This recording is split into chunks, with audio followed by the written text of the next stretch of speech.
Hello viewers, நீங்கள்லாம் எப்படி இருக்கிறீங்க? நல்லா இருக்கிறீங்க எனக்கு தெரியும். நானும் நல்லா இருக்கிறேன். நான் உங்களுக்கு ஒரு லட்டு காமிக்க போகிறேன். அந்த லட்டு பேர் நியூட்ரிஷன் லட்டு. அது வந்து சின்ன பசங்க சாப்பிடலாம், ரொம்ப ஹெல்தி. ஸ்கூல்லேருந்து வராங்க இல்லையா பசங்க, அவங்களுக்கு ஒரு லட்டு கொடுத்தாலே போதும். இந்த பிஸ்கெட்ஸ் எல்லாம் சாப்பிட்றதோட இது ரொம்ப ஹெல்த்தியாக இருக்கும். இம்யூனிட்டி நிறையா கிடைக்கும் உங்களுக்கு. எனர்ஜெட்டிக்காக இருப்பாங்க. பசங்க மாத்திரம் இல்லை, நாங்கள் கூட சாப்பிட்லாம், பெரியவங்க சாப்பிட்லாம். அந்த பசங்க ஓடும் போது நம்மளும் ஓடணும் இல்லையா, அது ஸ்ட்ரென்த் வேணும் இல்லையா நம்மளுக்கு. ஸோ நம்ம சாப்பிட்லாம். முழுசு பாசிப்பருப்பு 1/2 கப், ஆர்கானிக் இது. பாதாம் 1/2 cup, cashew 1/2 cup, Bengal gram dal 1/2 cup, raisins 1/2 cup. இது உங்களுக்கு தெரியாது நினைக்கிறேன், சில பேருக்கு தெரியாது, சில பேருக்கு தெரியும். இது பாதாம் பீஸுங்க. பாதாம் பீஸுன்னா இது கம், பாதாம் இருக்கு இல்லையா, அதோட கம் இது. 1/4 கப். இது ரொம்ப நல்லது உடம்புக்கு, ஹெல்தி, ஸ்ட்ரென்த்து கூட தான். கேஜரி 1 கப். இது சில பேருக்கு தெரியாதுன்னு நினைக்கிறேன். இது மக்கானா சொல்லுவாங்க. நார்த் இந்தியன்ஸ்க்கு வந்து ரொம்ப யூஸ் பண்ணுவாங்க. இது நம்ம தமிழ்நாடுக்கு அவளுக்கு தெரியாது. மக்கானா பேர் இதுக்கு. இது வந்து தாமரை சீட்ஸ். இது ஃபுல் கப்.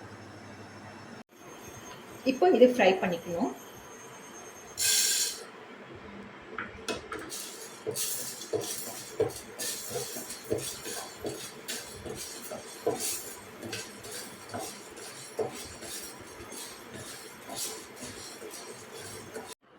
இப்போ இதெல்லாம் நான் ஃப்ரை பண்ணி வச்சுருக்கேன். ஆனால் இது வந்து நெய் வந்து 2 ஸ்பூன் போட்டு ஃப்ரை பண்ணணும். அப்போ தான் உங்களுக்கு இப்படி வருது பாருங்கள். ஃபஸ்ட்டு எப்படி இருந்துச்சு, குவான்டிட்டி எவ்வளோ ஆகிருக்கு பாருங்கள். இது மக்கான 1 டீஸ்பூன் நெய் போடணும், ஃப்ரை பண்ணணும். இது ஆறுனதுக்கப்புறம் பவுட்ரு பண்ணணும். மிக்சியில் போட்டு பவுட்ரு பண்ணி நான் காமிக்கிறேன் உங்களுக்கு. நான் மிக்சி சொல்லிட்டு மிக்சி சொல்லக்கூடாது, மிக்சி ஜாருங்க, தப்பாக சொல்லிட்டேன். இது பவுட்ரு பண்ணி வச்சுட்டேன். பார்த்துக்கோங்க பவுட்ரு எப்படி இருக்குது. இது கூட நான் வந்து கிரேப்ஸ், ட்ரை கிரேப்ஸ் கூட நான் பண்ணியிருக்கேன், பவுட்ரு பண்ணியிருக்கேன். உருண்டை வைக்கும் போது நல்லா இருக்கும். இது கூட நீங்கள் வெல்லம் ஆட் பண்ணணும். உங்களுக்கு டேஸ்ட்டு வேணும்னா இன்னும் வெல்லம் ஆட் பண்ணிக்கலாம்.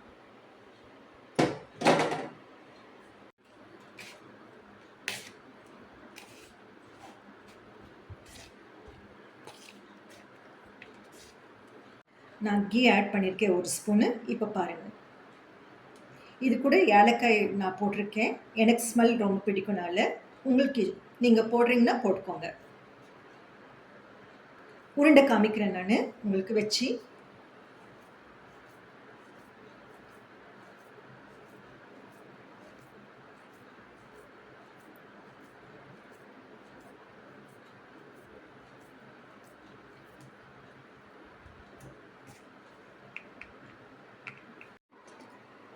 நான் உருண்டை வச்சுட்டேன் பாருங்கள், நல்லா இருக்குது.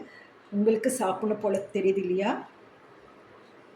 எங்கள் பாப்பா இப்போவே கேட்குறா சாப்பிட்ணும் அப்படி. ரொம்ப நல்லாயிருக்கும். ஆனால் பிஸ்கெட்ஸ் வந்து சின்ன பசங்க கொடுக்காதீங்க, அவாய்ட் பண்ணுங்கள். இந்த ஒரு லட்டு சாப்பிட்டா போதும். தேங்க்யூ ஃபார் வாட்சிங்.